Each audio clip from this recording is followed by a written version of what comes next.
Yo quería invitar a los ponentes que ha habido hasta ahora que subieran aquí para una mesa redonda en la que, bueno, toda la gente que estéis aquí, poder preguntar dudas, opiniones a los ponentes que ha habido hasta ahora. Mira, está Juan María, ya.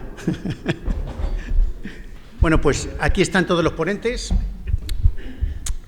y es el momento de hacer a ellos que nos transfieran más conocimiento técnico como el que tienen, o también decir opiniones cada uno, la que tenga, y también es el momento de resolver dudas que habéis podido tener en las ponencias de cada uno. Con lo cual, abrimos la mesa redonda, levantéis la mano, os acercan un micrófono, os identificáis de alguna manera quiénes sois y comentáis lo que queráis. Buenas tardes y gracias por las ponencias que han estado muy interesantes. Una pregunta para Sergio, que quedó sin responder. Antes decían que cuál era el depredador natural del cerambis, del escarabajo, y te la has saltado. No nos has dicho si es el cuervo, si es el águila, si es el mochuelo, el búho, o cuál es el depredador que podría controlar un poco, si lo sabes. Cualquier ave de las que habitan en la dehesa es depredadora del escarabajo. Lo que pasa que el escarabajo, el daño que lo provoca es en fase de larva. Entonces puede estar trabajando allí a sus anchas infinito tiempo y date cuenta que el periodo de vuelo o de dispersión es menos de un mes al año. Entonces al final es un animal que está muy preparado para trabajar a su aire sin tener problema por depredadores. ¿Alguna pregunta más? ¿Dudas? Está aquí Juan María, que antes le habéis hecho alguna pregunta bueno, me ha dado la sensación un poco que la idea era que habías hecho una ponencia un poco catastrófica sí, de la regeneración, y entonces pues si puedes aclarar algo. Decía antes que cuando afirmaba que la regeneración del encinar, o de la encina, que al fin y al cabo es la base de nuestra dehesa, es defectiva, o sea, es menor de la que tiene que ser, o en muchos casos es inexistente, lo hago, y lo dije, no como una opinión. O sea, si llego a hacer esa afirmación es fruto de, antes dije, de cientos de hectáreas que he inventariado, no, cientos o miles de hectáreas que he inventariado. O sea, cuando hago los inventarios, pero no solo yo, los compañeros, Sergio, otros compañeros, los técnicos del servicio, por esos proyectos de ordenación, esos inventarios están sujetos a revisión por parte del Servicio de Medio Ambiente de la Junta de Castilla y León. Entonces, esa conclusión de que la regeneración del encinar, de que la regeneración del arbolado de la dehesa es mucho menor que la que tendría que ser, no es mía.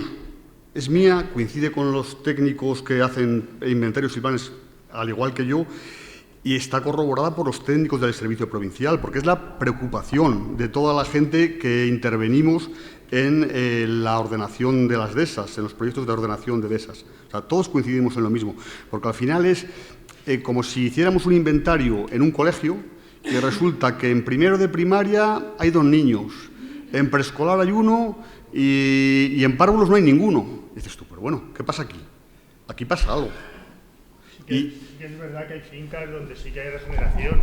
No vamos a decir que en ninguna finca hay regeneración. No. Pero abunda mucho más el problema que comenta Juan Mari que no el otro. O sea, estuve yo el miércoles en un curso con agentes medioambientales por la zona de Matilla de los Caños, pues una finca que se llama Carrascal de San Chiricones. Joder, era un placer pasear por allí. Se veía de todo, de todas las edades y tal. Pero otras fincas... veis que es que no hay nada, entonces intentamos que los propietarios se motiven, pero muchas veces no lo conseguimos. Entonces, bueno, pues es una cosa a tener en cuenta, ¿vale? Que nos vayamos mentalizando que la dehesa hoy día no es tan sostenible como a lo mejor se publicita o se ponen los carteles o nos creemos, que tenemos un problema y que tenemos que poco a poco irlo solucionando. Yo, por lo menos de mi experiencia de los inventarios y ordenaciones que he hecho, la mayoría, pero un porcentaje altísimo, el resultado, y decía antes que es ciencia, o sea, que es experiencia, es medición, es algo medible, cuantificable, no es una apreciación cualitativa. Es que a mí me parece que esto no está regenerando, no. Es que se ha hecho un inventario y se han medido los árboles. Entonces, en la mayoría de los inventarios que he hecho yo, la regeneración de Endesas no es preocupante, es más que preocupante. Eso desde mi modesto punto de vista. Y luego, antes también decía yo soy un enamorado de las vacas. He dicho, la vaca es ahora mismo la principal plaga forestal de la dehesa. No le quito ni una coma, no le quito ni una letra. Y soy un enamorado de las vacas. Yo decía antes, yo soy ganadero, hijo y nieto de ganaderos.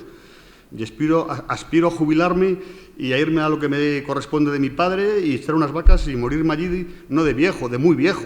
O sea, aspiro a eso. Pero la vaca es el animal que más daño hace a la regeneración de la encina. Es una ramoneadora nata. Solamente el ciervo, a lo mejor se puede decir que le gusta más ramonear, comer hoja, que a la vaca, como mucho. ¿La vaca es imprescindible en la dehesa? Por supuesto, la vaca es completamente imprescindible. O sea, eso a cualquiera que sepa un poco de esto, no le entra en la cabeza otra cosa. La vaca es completamente imprescindible, porque además podríamos decir, la oveja y la vaca son imprescindibles, sí, pero ovejas cada vez hay menos y cada vez va a haber menos. Entonces, la vaca es completamente imprescindible, pero yo he metido el dedo en la llaga, adrede, en este tema, porque la reflexión es, la vaca es imprescindible, sí, pero en la dehesa hay algo más imprescindible que la vaca, que es la encina. Y esa es la reflexión que yo quería lanzar aquí. Y por eso he sido tan pesimista. También comentaba el presidente de Asfosa, que ya me parece que se ha ido, me decía ahí en el café que esto pasa más normalmente en las fincas pequeñas, que en las fincas grandes no suele haber tanta carga ganadera como en las pequeñas, que es lógico.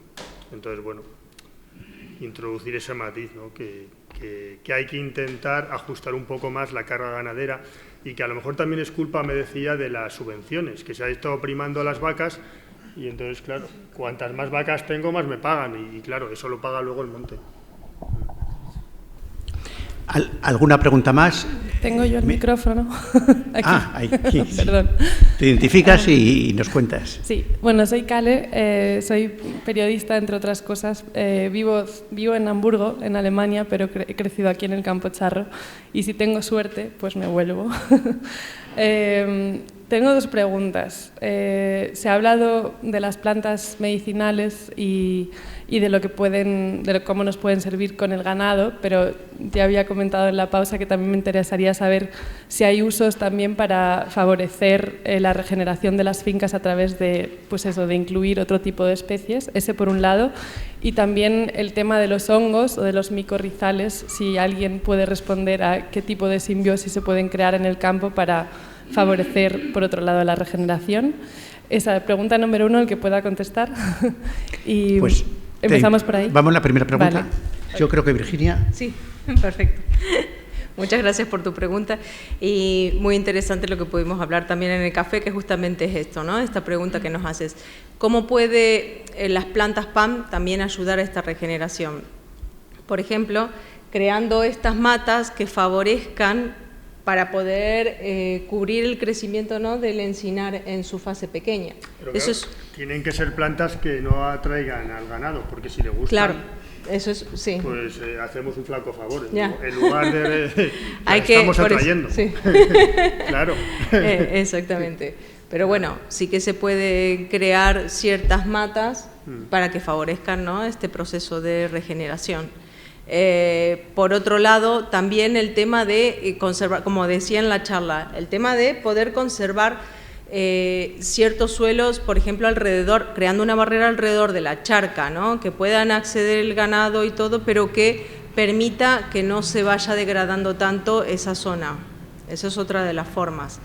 Después también creando matas con ciertas plantas que puedan apoyar al encinar ya crecido, ¿no?, y crear esa barrera, pero de una barrera natural, ¿no? De las que tú has comentado, ¿cuáles podríamos poner que no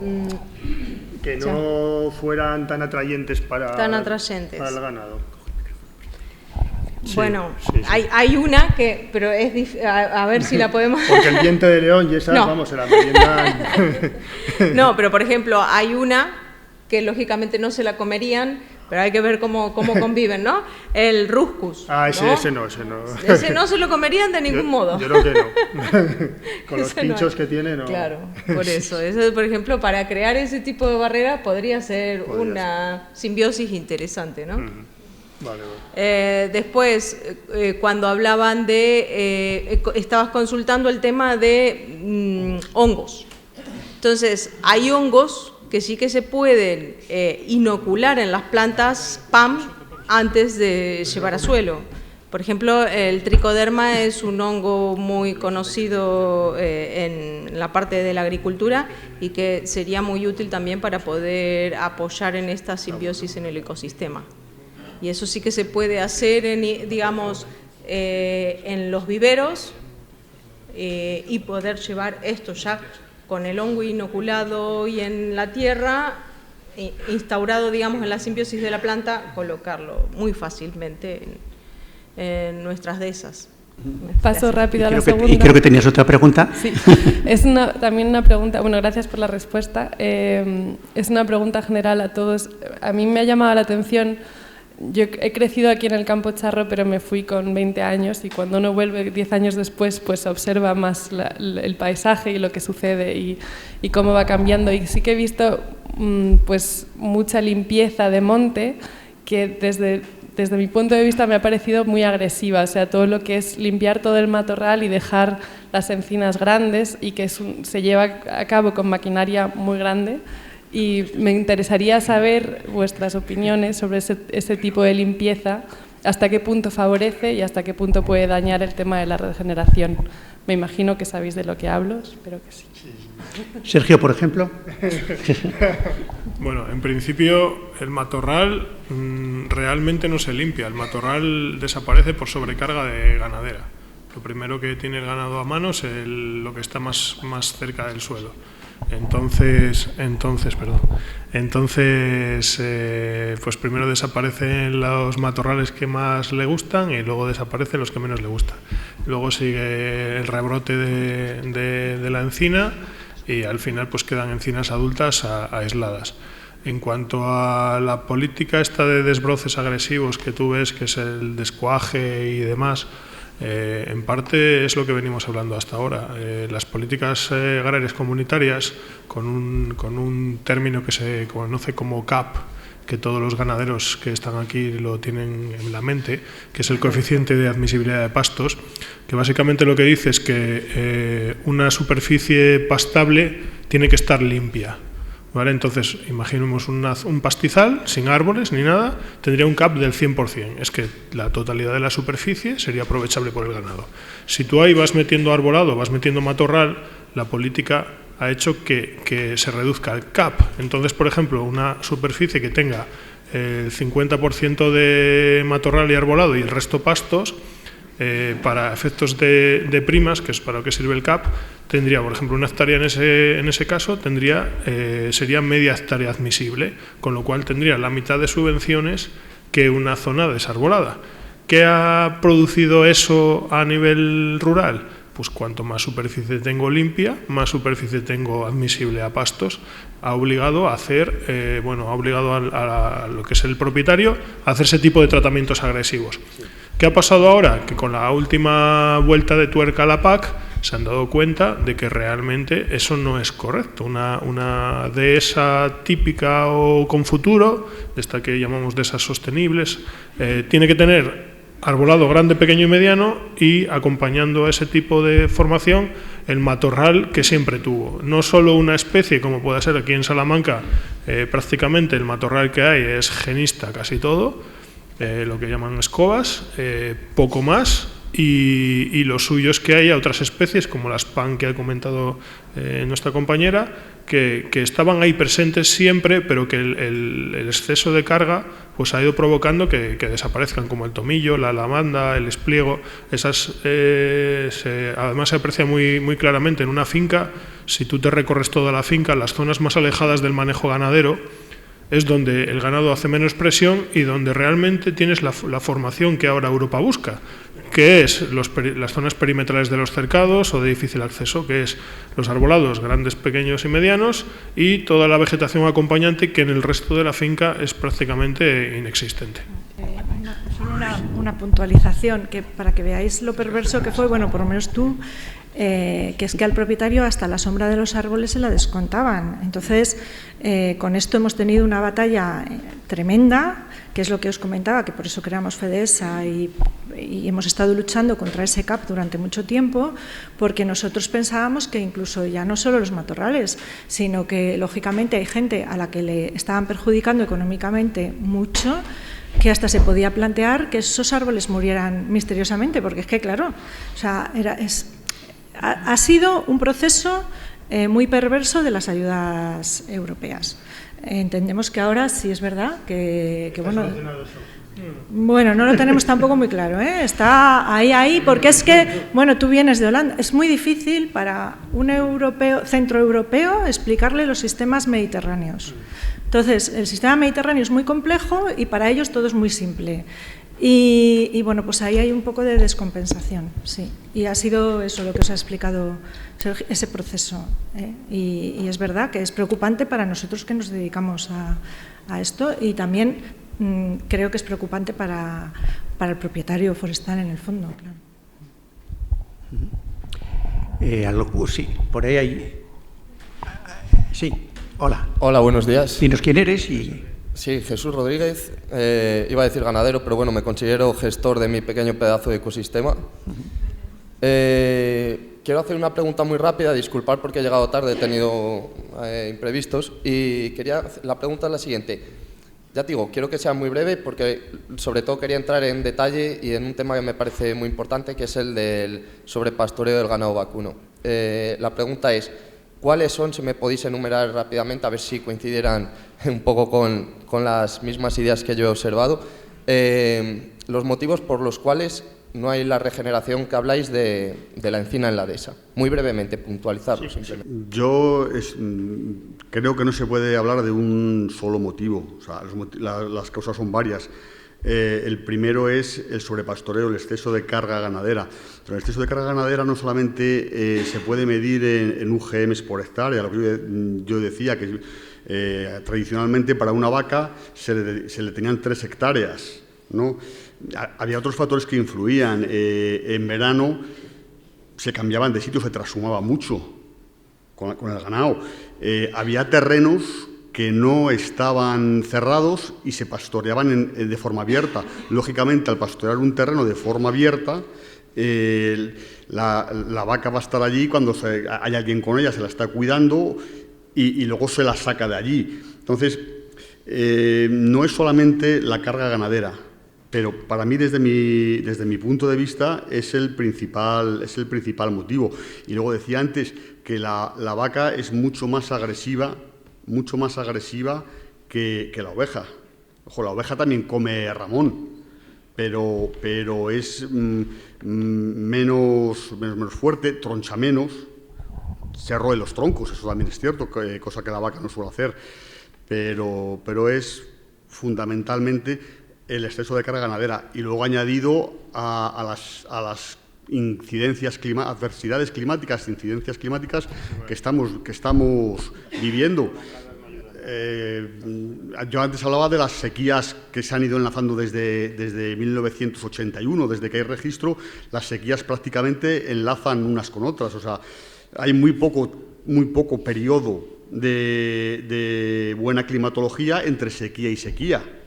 Esto afecta, primero, porque a los árboles tienen menos reservas y les cuesta más regenerarse, y segundo, porque el ganado va a apurar más, como es lógico. Entonces, eso es lo que yo creo. Vale. Si puedo comentar las que yo llevo observando desde que en verdad era un niño en mi finca. La primera, y pongo en primer lugar, es el sobrepastoreo, pero lo voy a dejar a la vez para el final. La segunda, enfermedades y plagas, que creo que habéis hablado de sobra. La tercera que tengo es labranza y uso del suelo, que creo que muchas veces deberíamos de...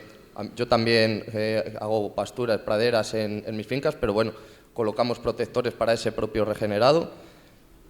Cambio climático, el propio pastoreo también excesivo de las bellotas, que son las semillas en zonas de mucho cerdo también, manejo forestal y la competencia con otras especies vegetales en zonas en las que las haya. Pero bueno, esas son las que yo tengo observadas. Sobre el pastoreo, digamos que esa es mi especialidad, es en lo que llevo formándome durante los últimos años y lo que llevo, ya te digo, observando desde que era un niño. He visto en las fincas de mi familia, con una carga ganadera bajísima, una vaca por cada 4 hectáreas, he visto que no se ha conseguido regenerar apenas ni una sola encina.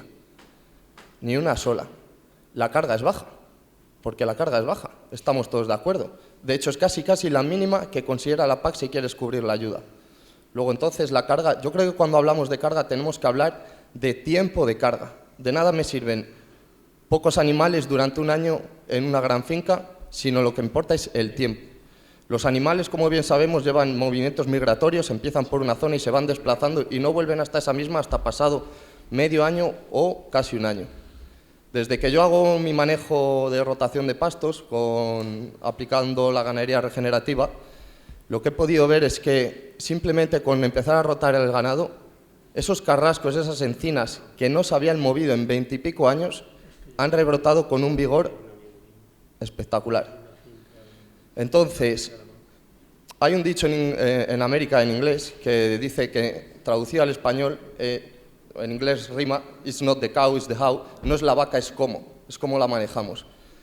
Entonces, creo que nos hace falta indagar más, nos hace falta no echar la culpa a un animal que sé que no le estáis echando la culpa realmente, porque mismo has dicho que es indispensable, o sea, el aporte de materia orgánica que hace una vaca, la limpieza que hace es fundamental, pero creo que es súper importante matizar en la necesidad de que el ganado se maneje correctamente, poco a poco. No somos nuevos en esto, entre comillas, porque antaño, como se dice, ya se hacía. Con las concentraciones de fincas se dejó de hacer esa propia rotación, con las dificultades de la transhumancia y demás actividades se ha dejado de hacer. Entonces, hay que retomar lo que ya hacían los antiguos y los viejos sabios que originaron las grandes dehesas, con multiespecie, cosa que también prohíben las administraciones, de nuevo, con multiespecies. Y sobre todo largos periodos de descanso y correcto aprovechamiento. Yo cuando meto el ganado en una parcela no miran a los carrascos, se van directos a la hierba y al día siguiente les cambio de nuevo la parcela y esas encinas han quedado sin tocar. Alguna es un poco roída, pero casi sabemos que la saliva de la vaca también incita al crecimiento tanto del pasto como de la encina. Y ya te digo, no solo es en mi finca, hay muchas por toda España ya y con otras especies vegetales en el mundo. Así que nada, esa era mi aportación.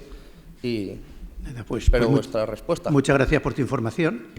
Y César, ¿qué opinas de...? Pues lo primero tengo una curiosidad. ¿Tú eres el que tiene la finca al norte de Salamanca y conoce a Alejandro del Amo? Ah, no, porque me han hablado precisamente de una finca también con pastoreo rotacional que estaban consiguiendo regenerar la dehesa. No sé si conoces tú, no sé si es por Cantalapiedra o por ahí puede ser.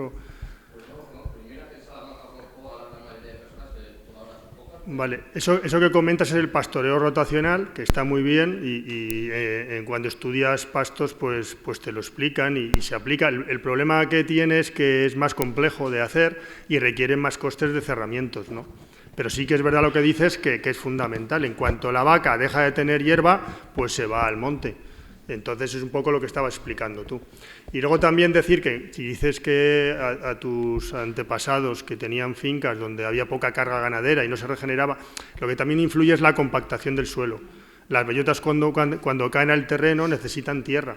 Si tú tienes a lo mejor el terreno muy compactado y no consigue la bellota enraizar en el terreno porque está duro, porque no tiene las condiciones adecuadas, pues también tiene unas dificultades. Y luego lo que dice Juan Mari, claro, no ayuda nada a la sequía, las plantas que han conseguido nacer, si luego encima viene un verano muy seco, que eso lo estamos viendo, ahora lo vamos a ver en el Monte del Cubo, viene un año con una sequía muy prolongada, pues las plantas no son capaces de resistir. Entonces se junta un poco todo. Pero sí que es verdad que el pastoreo rotacional es una herramienta muy buena, pero hay que invertir en ello y, bueno, pues es más difícil, claro. No sé si he contestado un poco a tu pregunta. Sí. Yo entiendo que sea el manejo holístico, ¿no? Estás hablando de lo que... Bueno, a ver, el manejo holístico, la propia palabra dice tener en cuenta todo, ¿no? Vale. Sí, no, porque si conocías eso a Alan Saibory, ¿no? Es el que lo lleva a todo esto. Hay muchos vídeos en Internet. Y decirte que PIA, bueno, si necesitas cualquier información, nosotros desde FEDESA, la propia presidenta gestiona su finca de esa manera. Y hemos hecho muchas jornadas, hay una finca también en Portugal que es ejemplar, ¿no?, en ese tipo de manejo. La conoces, ¿no? Bueno. Sí. Yo PIA Mayores en su finca está practicando lo que decís antes de las plantaciones medicinales, o sea, en los vallados, y ella tiene ovejas, no tiene vacas, pero a sus ovejas ya no les pone ningún tipo de medicina. Ellas comen, les ha puesto variación de plantas medicinales, vamos, no creo que sea el objeto, pero sí les ha puesto variación de plantas medicinales y ha conseguido que bueno, pues que sus ovejas tal, y luego su lana pues la ha certificado, y ahora ya ha desfilado este año la lana, el producto de PIA en la Fashion Week de Nueva York, o sea que quiero decir que con este tipo de manejo también hay otro tipo de mercados y de soluciones, o sea que yo creo que es el futuro, efectivamente, tienes toda la razón. Sí. Sí, yo te quería hacer un par de observaciones. Yo antes en mi ponencia decía que la carga tradicional con la que nos educaron, ¿no?, era una vaca 3 hectáreas, es decir, o por lo menos en mi caso, 0,33 UGMs por hectárea.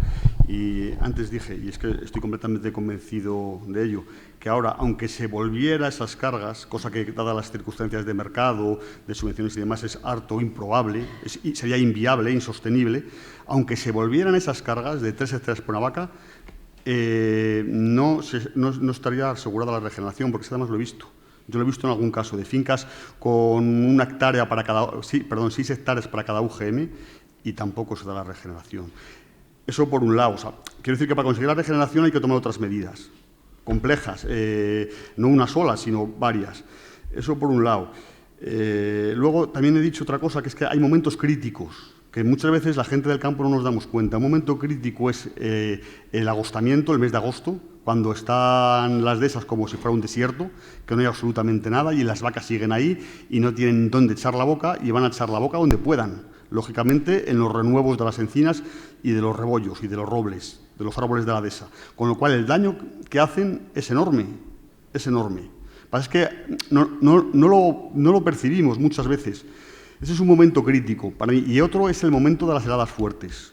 Cuando está helando fuerte es otro momento en que las vacas se agarran a los renuevos de los árboles, vamos, como fieras, que es otra cosa que se debería de tener en cuenta.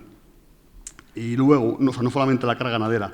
Antes decías de la incidencia de las plagas y las enfermedades. Claro, la incidencia de las plagas y las enfermedades es muy preocupante, pero habría que hacerse una reflexión. Yo antes he insistido mucho que cuando se inventaria una dehesa se ve que hay muy pocos árboles jóvenes y muchos árboles viejos.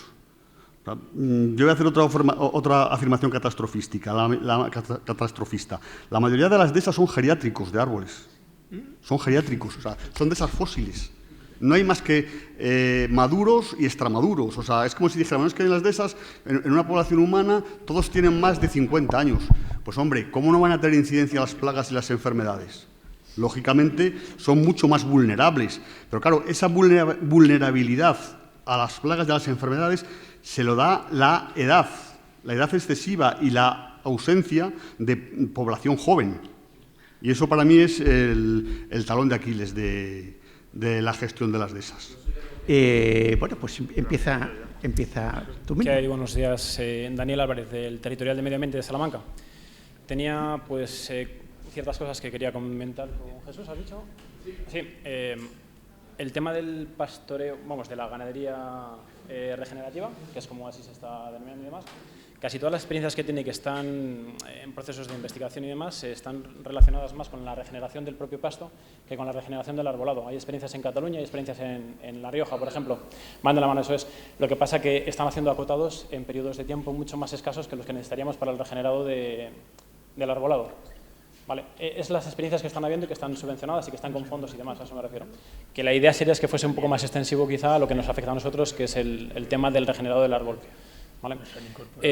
Corroborando lo que ha dicho César también, lo que se está estudiando principalmente ahora, más allá de de la propia carga ganadera y demás, por qué cuesta regenerar, es el tema de los suelos, de la compactación de los suelos y del cambio de las condiciones de los suelos. Es lo que está afectando también sobremanera para el regenerado. Y luego que, más allá de esto, yo tenía una pregunta para Olga de Facile, que no me la entretenga César.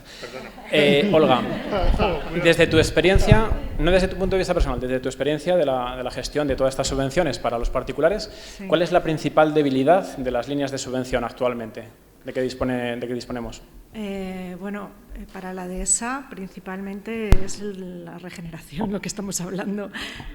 Perdona, la principal debilidad de lo que se está subvencionando, no la ecología del sistema, sino en la línea de las propias subvenciones, ¿cuál es la debilidad para poder llegar? ¿Qué es lo que más demandaría el sector de los propietarios particulares que no se está cubriendo? ¿Cuál es esa debilidad?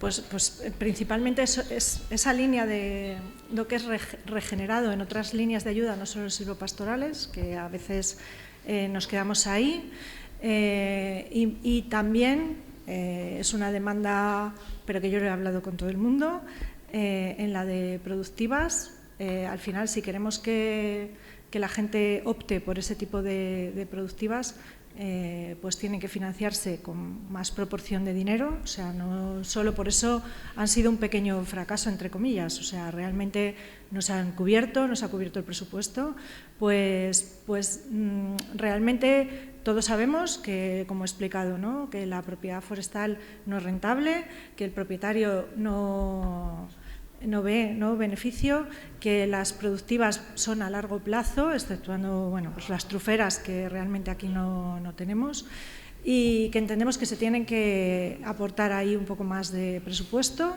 y luego una línea para choperas, que no existe, y que entendemos que al menos la planta, para poner planta de calidad y que la planta esté dentro del sistema forestal, pues que ahí también tenía que haber algún tipo de apoyo.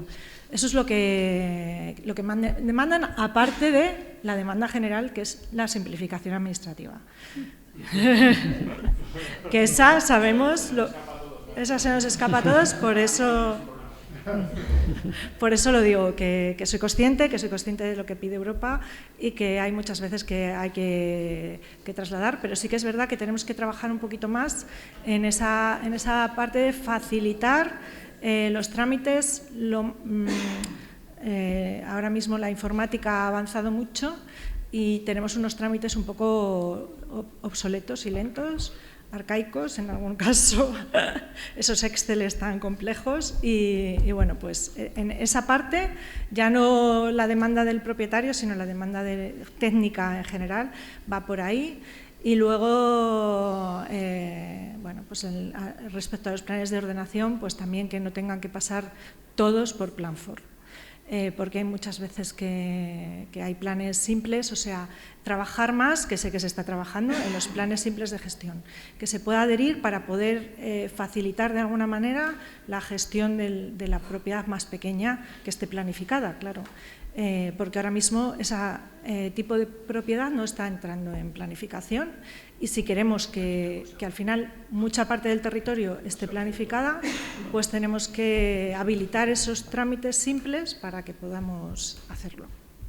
Esa es mi impresión así general, luego ya podríamos hablar en profundidades. Muchas gracias, Olga. El micrófono está por ahí atrás. Sí. Solo quería decirle a Jesús que ¿Te presentas, comparto... perdona, ¿te presentas? ¿Quién eres? Sí, Javier Pérez, que comparto sus ideas, y él como propietario lo veo muy bien que lo quiere hacer, pero estamos en el oeste de Salamanca, que aquí la mayoría de los ganaderos tienen la mayoría de sus pastos en renta, se están pagando 140 euros por hectárea y no es viable pagar 140 euros por hectárea y tener 3 o 4 vacas por hectárea. No es rentable, no se puede hacer. No he remarcado lo más importante, no sé cómo se me ha podido olvidar, que es que, como empecé diciendo, la carga no es un problema, sino bien manejado es un aliado. O sea, una carga más alta, con un buen manejo, es todavía una herramienta más potente de regeneración. ¿Qué va a pasar? Que en ciertas épocas del año, si tienes mucha carga, te vas a quedar sin pasto y te va a tocar suplementar mucho más. cosa que con esa otra carga que yo te hablaba, pues no. Cada uno también tiene su propio manejo, tiene sus propias ideas, y yo entiendo que cuando estás pagando una renta que realmente no es lógica, porque todos sabemos que las rentas que se pagan no son lógicas, pues complica mucho y pone en dificultad y pone en peligro la viabilidad de las explotaciones, porque se está pagando más de lo que la propia tierra produce. Ahí ya entraríamos en un tema muy diferente, que creo que tiene que ver precisamente con la PAC, que ha sido la que nos ha conducido a este sistema en general, pero demostrado científicamente, y yo también lo he visto con el ojo, porque la ciencia y el ojo sí tienen que seguir yendo de la mano, creo en ello. Hay que coger las nuevas tecnologías y la investigación, pero también la sabiduría de antaño, y la carga alta, bien manejada, no tiene por qué ser un problema. Muchas gracias. ¿Alguna duda más que haya? ¿Opiniones? ¿Más opiniones? Ahí hay una. Mi nombre es Pablo Gallego, ganadero y titular de algunas parcelas de finca rústica aquí en Cípere, de los pocos que habemos en esta sala, ganaderos y gestores de explotación y montes. Decirle a Juan María, sobre todo porque bien dijo al principio que iba a querer ser catastrofista, y la verdad es que a los que estamos todos los días en el monte no hace falta abrirnos los ojos porque lo vemos perfectamente, que en la mayoría de los casos no tiene un gran futuro, pero no es muy fácil darle un buen futuro. No es muy fácil, y sobre todo cuando hay tanta diferencia de criterios desde administraciones y entre los mismos técnicos. Lo único, solo pediros una cosa, si podéis unificar siempre entre los técnicos y asociaciones criterios para transmitir siempre el mismo mensaje hacia arriba. Si tiene que ser hasta Europa, que tampoco, no me voy a meter en el europeísmo en el que nos hemos metido, pero siempre los mismos criterios técnicos y lógicos. Sobre todo lógicos y siendo viable para que puedan ser viables todas las explotaciones, teniendo el futuro. O sea, si un campo tiene futuro, lo van a tener las explotaciones. Y al final, los que vivimos en pueblos como yo, aquí ahora mismo, pues lo que queremos es eso, un futuro para el que quiera venir el día de mañana. Simplemente. Y criterios únicos y lógicos, con cierto rigor. Muchas gracias. Muchas gracias. ¿Más opiniones? Quería insistir en una cosa que yo he dicho. O sea, yo he dicho desde el punto de vista forestal técnico que la regeneración del arbolado no es viable y la dehesa no es viable. ¿Qué va a suceder si no hay regeneración del arbolado? Lo he dicho, que las dehesas se van a convertir en pastizales. Como hay muchas fincas, muchas parcelas que no son dehesas, son pastizales, mantienen sus vacas, se aprovechan, tienen un aprovechamiento ganadero, un aprovechamiento económico, y bueno, no va tampoco mucho más allá. Desde mi punto de vista, es una pérdida muy grande de riqueza ecológica, forestal, biológica, una pérdida de productividad. Perdona, en parte sin monte también hay mucha más erosión y mucha más desertificación, por supuesto. Con lo cual al final va todo un poco ligado. Por supuesto. Yo soy un partidario de regeneración de la dehesa. O sea, estoy completamente a favor y me dedico a ello profesionalmente. Yo veo, cuando he visto mucha diferencia de criterio entre los ganaderos, no os parezca mal, lo voy a poner como ejemplo. Cuando he ido a una finca a hacer un inventario, un proyecto de ordenación, y es la típica finca que ha comprado uno de Guijuelo y la quiere para marranos, me dice, no, el árbol hay que regenerarlo. No, la finca hay que cuidarla. No es que para mí la finca sin bellotas no es para mí. No os parezca mal a los ganaderos. Y antes empecé diciendo que yo soy un enamorado de las vacas. Pero la gente que echa cochinos a la montanera está mucho más propensa a cuidar la regeneración del arbolado que los que somos más de las vacas. Y lo digo como autocrítica. O sea, no quiero que nadie herir aquí ninguna susceptibilidad. Yo he estado en muchas fincas de ganaderos de vacuno que me han dicho lo mismo. No es que yo quiero que haya el arbolado, porque mi finca vale mucho más con arbolado, produce mucho más con arbolado, y eso está mucho mejor, funciona mucho mejor con arbolado. Pero no todo el mundo opina así, por desgracia. Y respecto a los criterios técnicos, Yo hago una crítica aquí a la Junta de Castilla y León, y aquí hay varios representantes o funcionarios de la Junta de Castilla y León. La Junta de Extremadura asimiló la medida de la forestación de tierras agrarias a la densificación con protectores, y eso fue un acierto. Es decir, la Junta de Extremadura dijo, voy a dar subvenciones para reforestar, pero en vez de dar una subvención para que usted reforeste una hectárea a la valle y la deje ahí 20 años y a los 20 años la abre, voy a dar subvenciones para que usted ponga 100 protectores y su vecino otros 100, y con el mismo dinero han llegado a mucha más gente. Y ha sido una medida mucho más sostenida y con mucho más alcance. Yo creo que esa es la medida que falta en Castilla y León. Esa. Para mí, bueno, yo no soy imparcial, porque yo fabrico y vendo protectores, pero creo que la medida de conservación de la dehesa que debería de estar subvencionada, la primera es el olivo, la olivación de las encinas, que hace años que quitaron la ayuda a la olivación de las encinas, y la segunda son los protectores, y después lo que se pueda. Pero desde mi punto de vista, esas son las dos labores que habría que subvencionar en Castilla y León, en la dehesa. Sí, es verdad, la regeneración era lo que yo comentaba antes, y lo de la olivación se me olvidó, pero sí, la olivación tanto de encinas como de castaños adultos, que también se quitó en su momento, creo que han perjudicado mucho a la masa forestal, sí. Y bueno, pues porque se entendía que eran comercialmente rentables, pero técnicamente creo que los técnicos en general estamos de acuerdo que eso se tendría que volver a poner en marcha, sí. Y lo de Extremadura, pues bueno, aquí siempre es verdad que se ha dicho que eso no se puede poner porque era incompatible con la PAC, pero bueno, lo podemos volver a intentar plantear, sí.